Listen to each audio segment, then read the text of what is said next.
Bonjour à tous et bienvenue dans cette édition. Au sommaire de cette mi-journée, éducation, rentrée scolaire 2024-2025 effective depuis lundi dernier sur toute l'étendue du territoire national.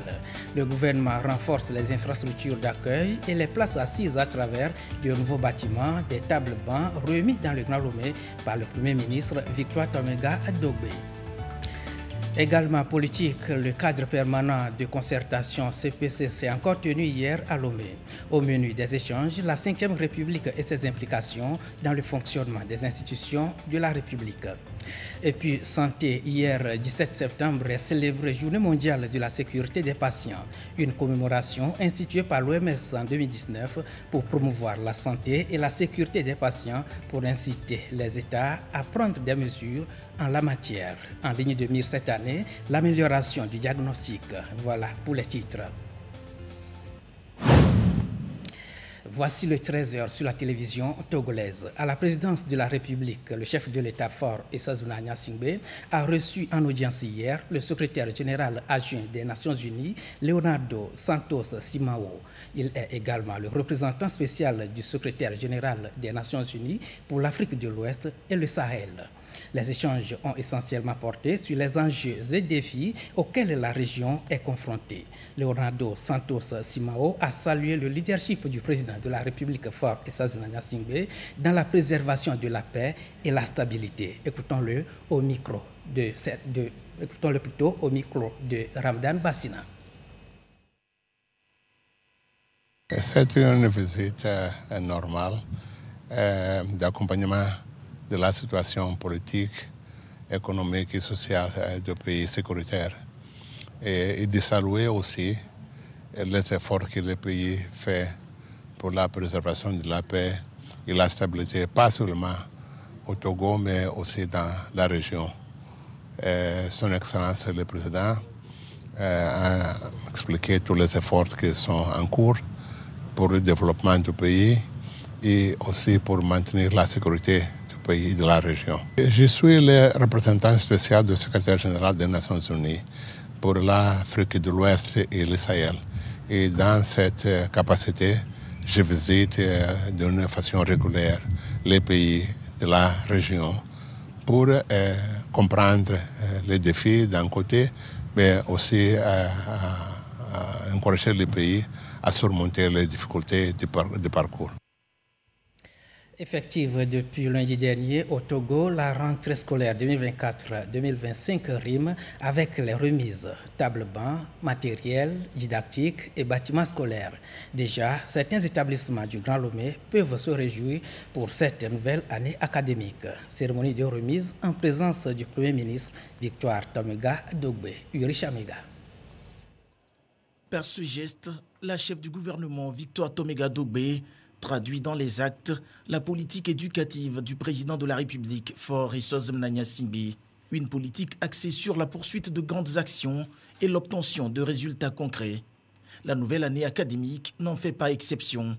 Elle rime avec la mise à disposition des établissements scolaires, des tables bancs à travers le territoire, la dotation de l'EPP Baguida Centre en matériel didactique et le CG Baguida Rail qui accueille un nouveau bâtiment de 4 classes, un bloc administratif tout neuf, ainsi que des latrines. Une réponse aux préoccupations infrastructurelles exprimées. Nous sommes tellement heureux parce que nous n'allons plus faire double flux. Double flux, ça nous fatiguait. Et les élèves et les enseignants, ce qui diminuait considérablement le rendement. Avec l'apport de ces 4 salles de classe, nous sommes sûrs que à la fin de l'année, nous serons parmi les meilleurs. Merci le chef de l'État, le président Faure Essaouzouana Niassingbe pour sa politique. Son souci, c'est les élèves d'abord, les enfants. Et c'est ce qu'il vient de nous montrer, n'est-ce pas? On a 4 salles de classe. Les enfants ne vont plus souffrir pour venir l'après-midi. C'est un grand merci. Une éducation non seulement de qualité, mais pour tous. Cela exige des investissements énormes.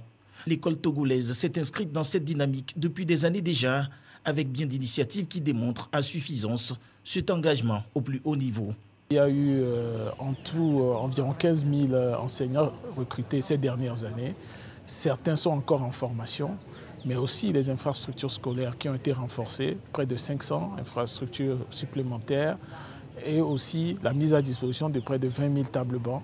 Tous ces efforts du gouvernement sont accompagnés évidemment par la mobilisation des parents d'élèves, qu'il faut saluer ici, parce que c'est eux qui s'occupent d'encadrer les enfants, de les conseiller et aussi de les éduquer au quotidien. Saluer les enseignants, la communauté éducative elle-même qui au quotidien forme la jeunesse de demain. Le gouvernement met également un accent sur tout ce qui est renforcement des infrastructures. Les équipements également en banc. Vous avez derrière nous un lot de tables bancs qui ont été délivrés déjà. C'est un lot globalement de 7300 tables bancs qui seront distribuées. Cette année, il est prévu également le recrutement de 4300 enseignants pour pouvoir renforcer le corps enseignant et pouvoir également avoir une répartition assez homogène des enseignants sur toute l'étendue du territoire. 30 000 salles de classe à construire d'ici à l'horizon 2025. Davantage de tables bancs à distribuer pour augmenter la capacité d'accueil dans les établissements. Beaucoup plus de personnel enseignant et d'encadrement à recruter et former. L'école togolaise tournée vers celle de demain, au rendez-vous des grands. La sécurité alimentaire et l'hygiène en milieu scolaire tiennent également à cœur le gouvernement pour le bien-être des apprenants. Le Premier ministre Victoire Tomega-Adogbe a échangé avec les revendeuses dans les différents établissements scolaires lundi dernier sur la question. Urish Amega, une fois encore. Dans chaque établissement visité, le Premier ministre Victoire Sidéméro Tomega-Adogbe porte une attention particulière aux équipes de restauration. Ici et là, elle discute avec des revendeuses, véritables alliés des élèves. Ces dernières ont une mission, offrir des repas équilibrés et de qualité, tout en garantissant des normes d'hygiène alimentaire, comme définies par le gouvernement.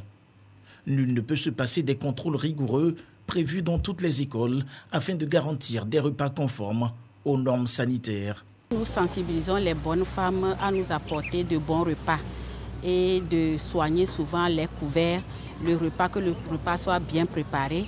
Et puis l'eau dans laquelle les enfants lavent les mains et l'eau qu'elles utilisent aussi, on les conseille de veiller à ce que ce soit de l'eau propre. Et en ce qui concerne leur tenue vestimentaire, nous leur recommandons souvent de porter des habits décents, de se couvrir la tête et de mettre des cache-nez. Et puis on demande souvent aussi de mettre de l'ordre dans ce qu'elles vendent. Nous sommes très honorés de voir Madame le Premier ministre parmi nous ce matin. Et vraiment, nous promettons faire du bon travail et donner de nom à l'éducation togolaise. Faire en sorte que chaque enfant ait accès à un repas sain, préparé dans les meilleures conditions d'hygiène, reste la préoccupation majeure de l'exécutif. Un engagement fort du gouvernement pour assurer que chaque élève puisse profiter d'une année scolaire sécurisée jusque dans son assiette. La rentrée scolaire 2024-2025 est effective au Togo depuis lundi dernier, que ce soit à Lomé ou à l'intérieur du pays.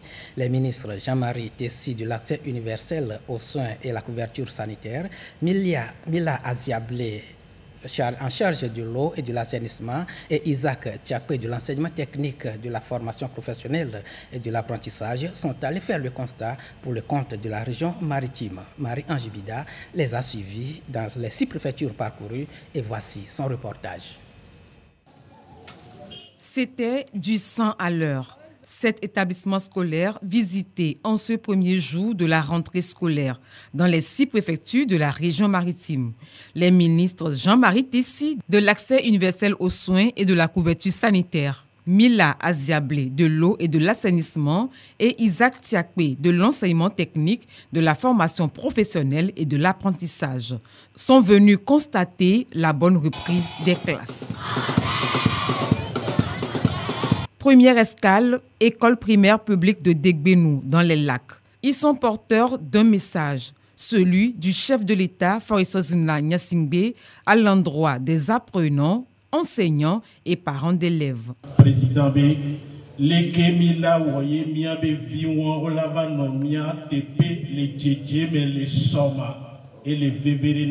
prochaine étape, le lycée Vauganville 1.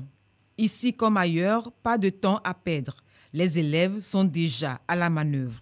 La délégation conduite par le ministre Jean-Marie Tessy leur transmet les souhaits du président de la République d'une année scolaire sereine et bien réussie.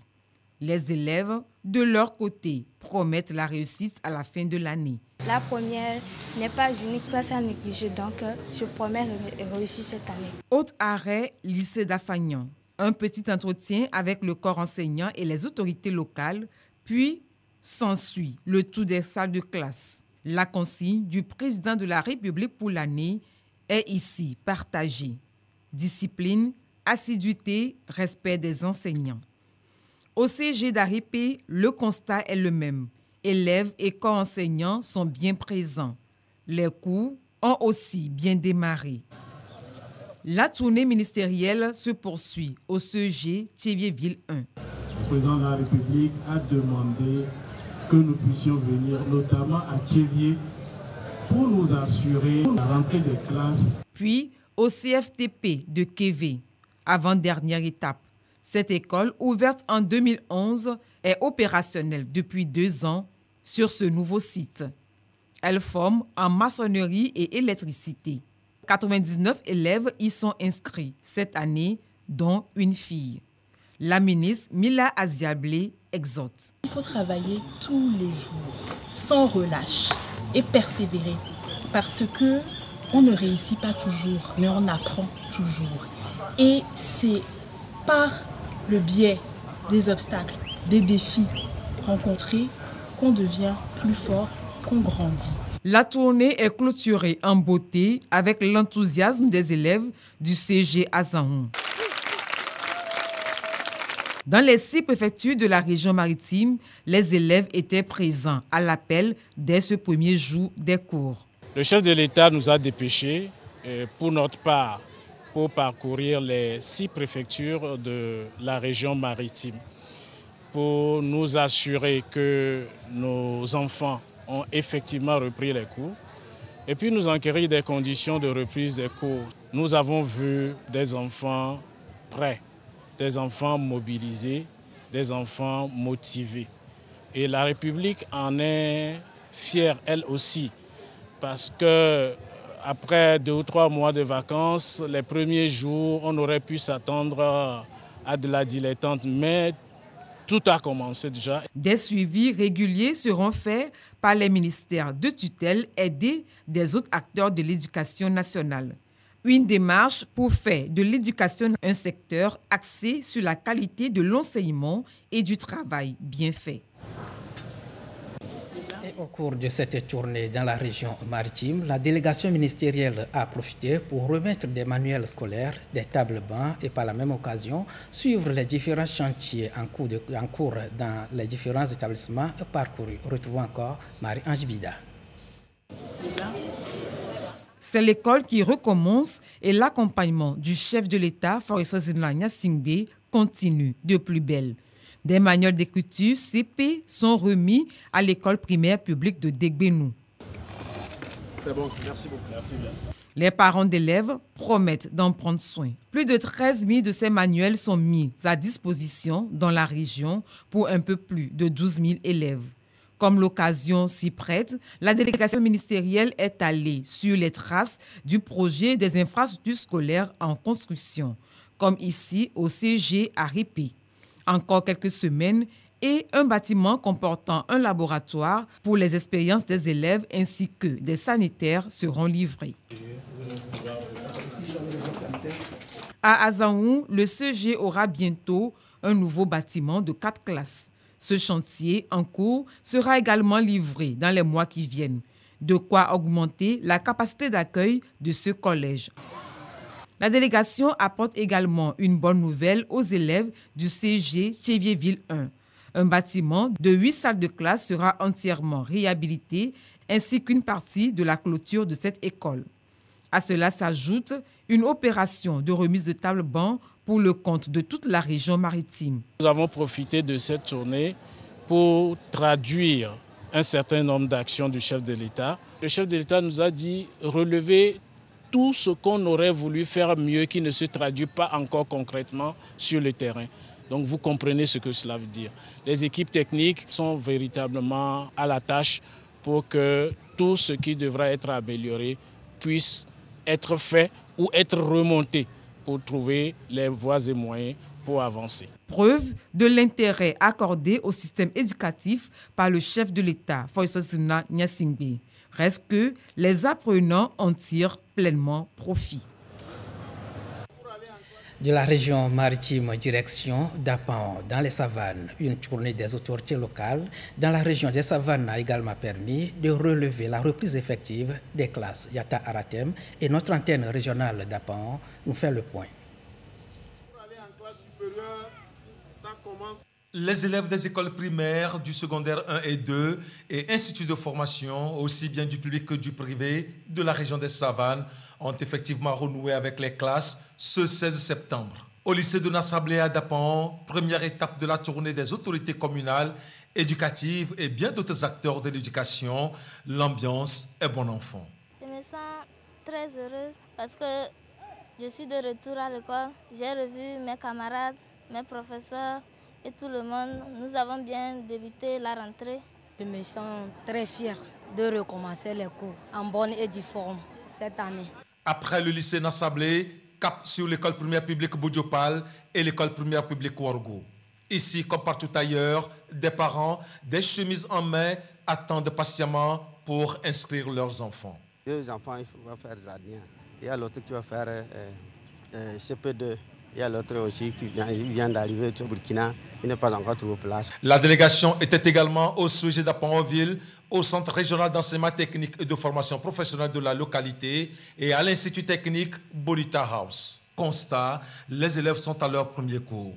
Le train de la rentrée scolaire 2024-2025 quitte ainsi définitivement la gare avec à son bord de nouvelles orientations du gouvernement. Le message par rapport à cette année scolaire 2024-2025, c'est le travail. Nous avons partout où nous sommes passés lancé le message à la qualité du travail.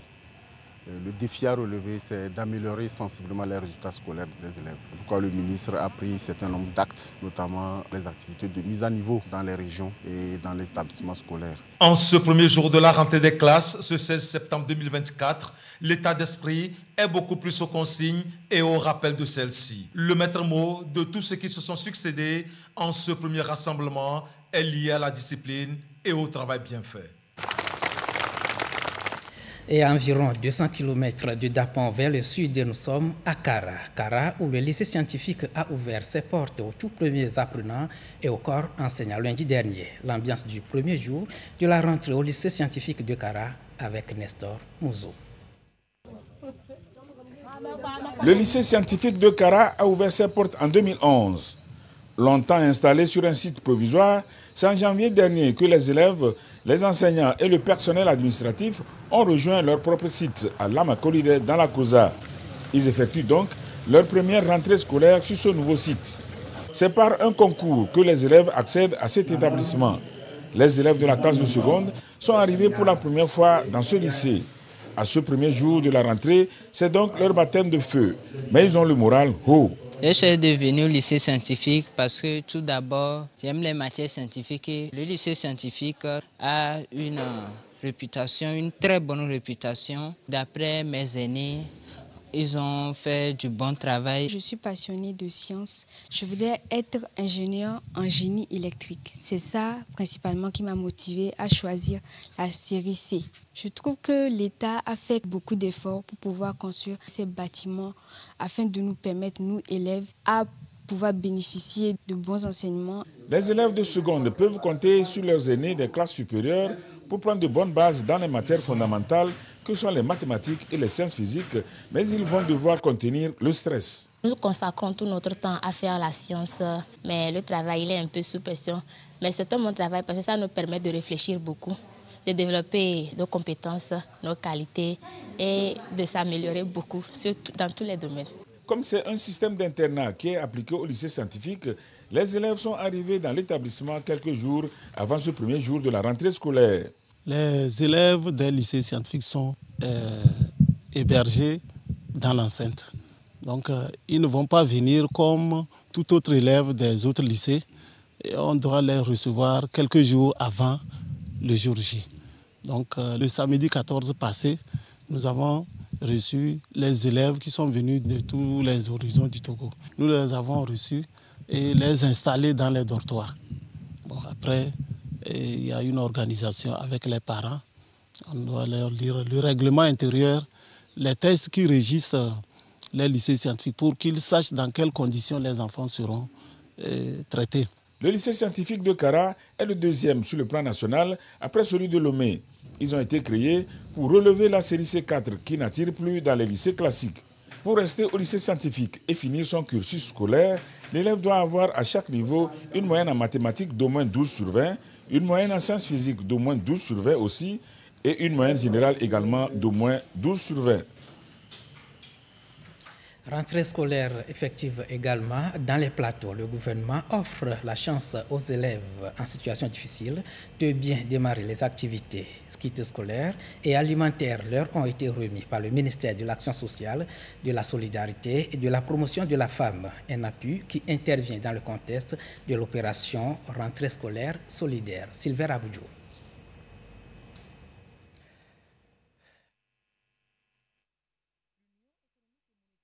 Africaine.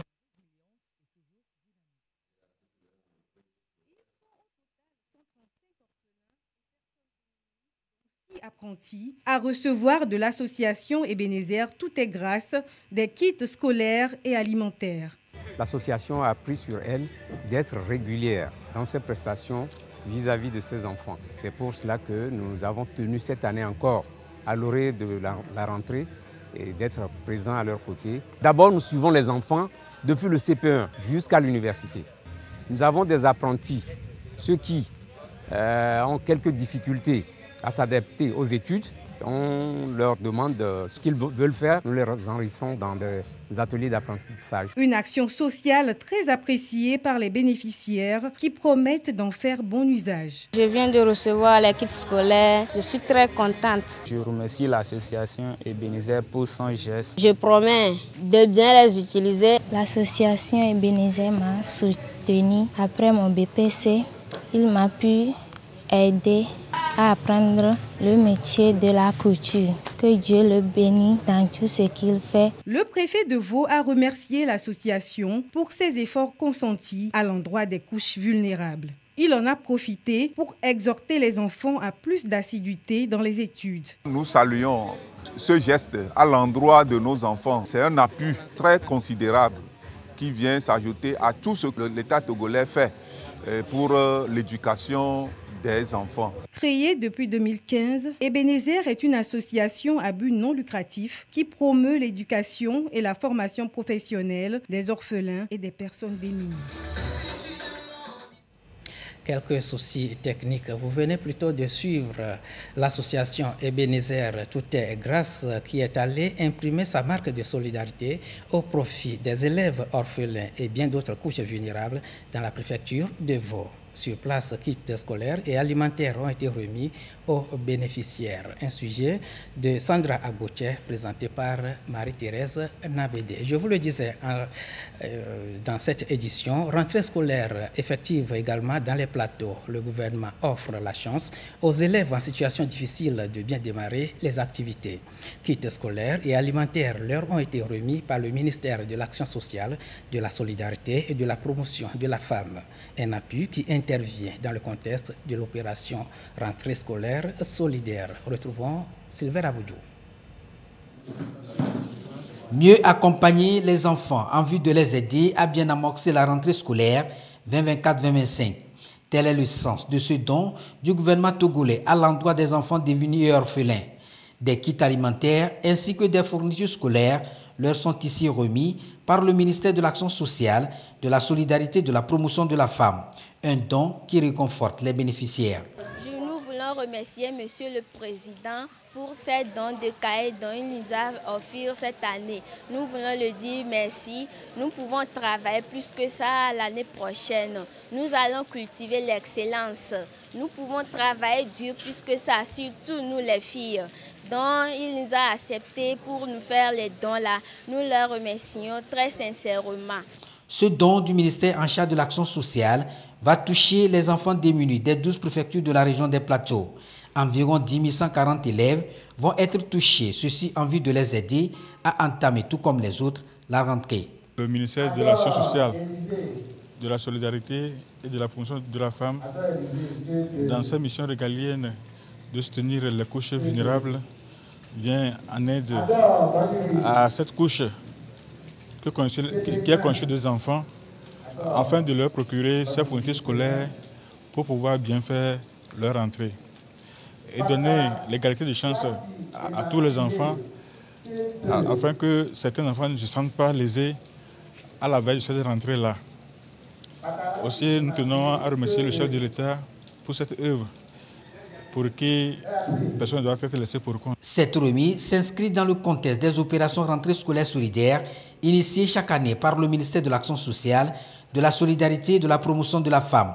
Une opération pour davantage soutenir les personnes en situation difficile. Et aux côtés du gouvernement, les bonnes volontés se manifestent également en faveur de la politique de l'éducation pour tous prônée par le chef de l'État. L'association Ebenezer Tout est grâce est allée imprimer sa marque de solidarité au profit des élèves orphelins et bien d'autres couches vulnérables dans la préfecture de Vaud. Sur place, kits scolaires et alimentaires ont été remis aux bénéficiaires. Un reportage de Sandra Agboche présenté par Marie-Thérèse Nabédé. Ils sont au total 135 orphelins et personnes démunies, dont 6 apprentis, à recevoir de l'association Ebenezer Tout est grâce des kits scolaires et alimentaires. L'association a pris sur elle d'être régulière dans ses prestations vis-à-vis de ses enfants. C'est pour cela que nous avons tenu cette année encore à l'orée de la rentrée et d'être présents à leur côté. D'abord, nous suivons les enfants depuis le CP1 jusqu'à l'université. Nous avons des apprentis, ceux qui ont quelques difficultés à s'adapter aux études. On leur demande ce qu'ils veulent faire. Nous les enregistrons dans des ateliers d'apprentissage. Une action sociale très appréciée par les bénéficiaires qui promettent d'en faire bon usage. Je viens de recevoir les kits scolaires. Je suis très contente. Je remercie l'association Ebenezer pour son geste. Je promets de bien les utiliser. L'association Ebenezer m'a soutenue après mon BPC. Il m'a pu aider à apprendre le métier de la couture. Que Dieu le bénisse dans tout ce qu'il fait. Le préfet de Vaud a remercié l'association pour ses efforts consentis à l'endroit des couches vulnérables. Il en a profité pour exhorter les enfants à plus d'assiduité dans les études. Nous saluons ce geste à l'endroit de nos enfants. C'est un appui très considérable qui vient s'ajouter à tout ce que l'État togolais fait pour l'éducation des enfants. Créée depuis 2015, Ebenezer est une association à but non lucratif qui promeut l'éducation et la formation professionnelle des orphelins et des personnes démunies. Politique à présent, la 16e rencontre du cadre permanent de concertation s'est encore tenue hier à Lomé.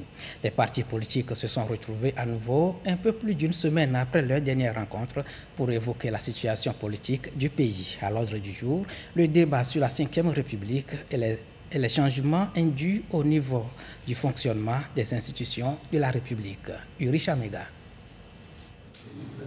16e réunion du cadre permanent de concertation CPC sous la présidence du nouveau bureau et le regard du ministre en charge de l'administration territoriale, le colonel Rodabalo Awaté. Plus d'une semaine après les échanges sur les élections sénatoriales en perspective au Togo, les partis politiques dans leur majorité abordent la constitution de la 5e République. Promulguée il y a bientôt 4 mois, la nouvelle constitution qui instaure désormais le régime parlementaire induit des changements significatifs au niveau des institutions de la République, au rang desquelles la Commission électorale nationale indépendante CENI, ce qui doit conduire à une amélioration du cadre électoral.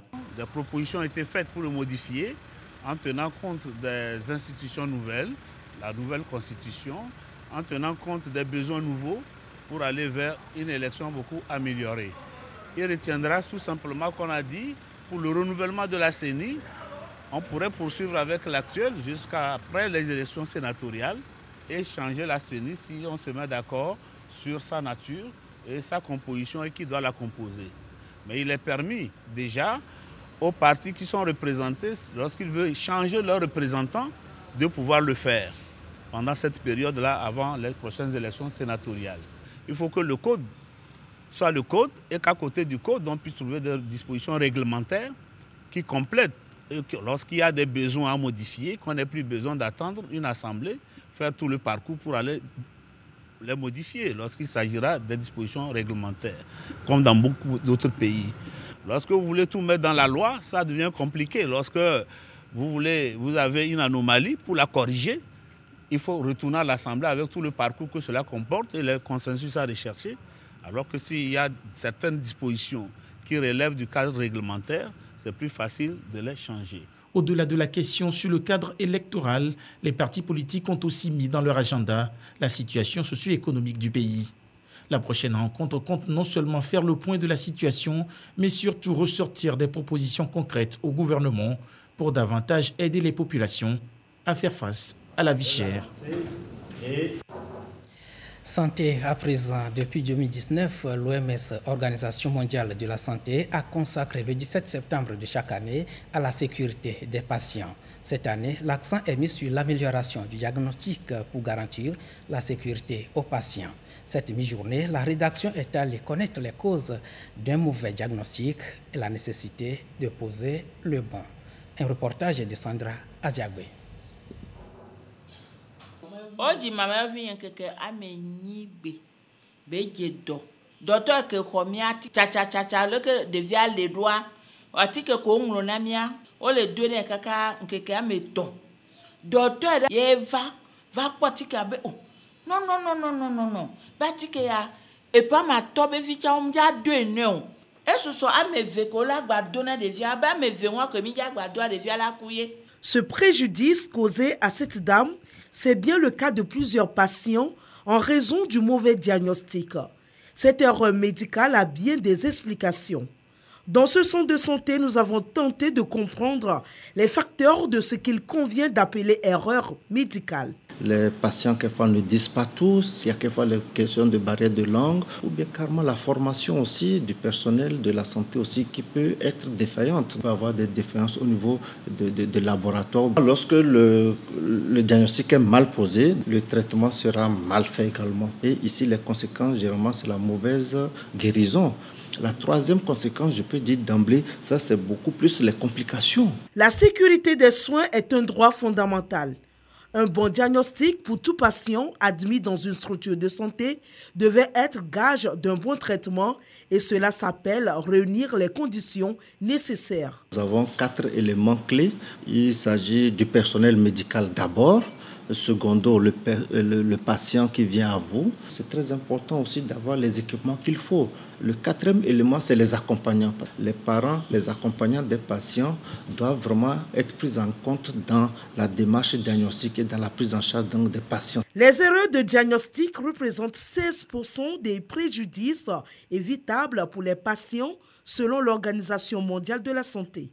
Une situation qui n'est pas inévitable. Aujourd'hui, pour réduire les erreurs de diagnostic, c'est vraiment stratifié, c'est les 4 niveaux. Il faut d'abord que le personnel médical prenne conscience de l'intérêt, la nécessité de faire les formations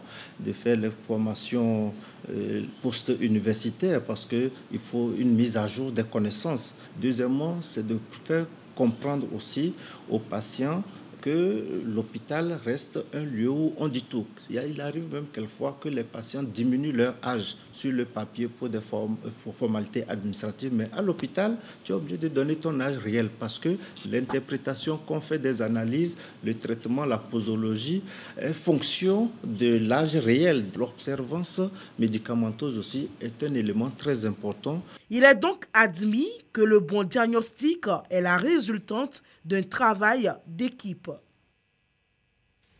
L'UEMOA, Union économique et monétaire ouest-africaine, a 30 ans.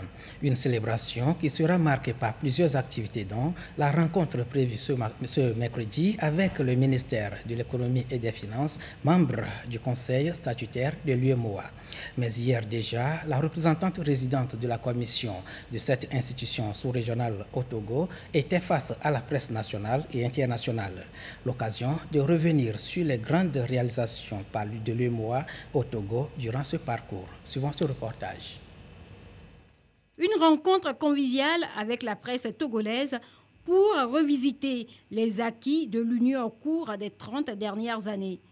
Plus de 131 réformes ont été opérées dans les 8 États de l'Union économique et monétaire ouest-africaine, donnant ainsi naissance à plusieurs politiques sectorielles, de l'industrie à la paix et la sécurité, en passant par les mines, l'énergie, l'agriculture, le développement du territoire et la culture. L'UEMOA fait tout pour mieux intégrer les populations de l'espace communautaire.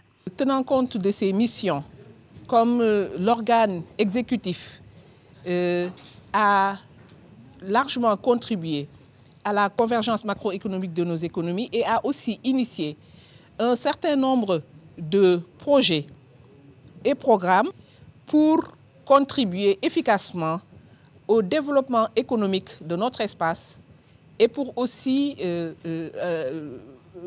booster le commerce intra-communautaire à travers la libre circulation des personnes, des biens, des services, des capitaux au sein de l'Union.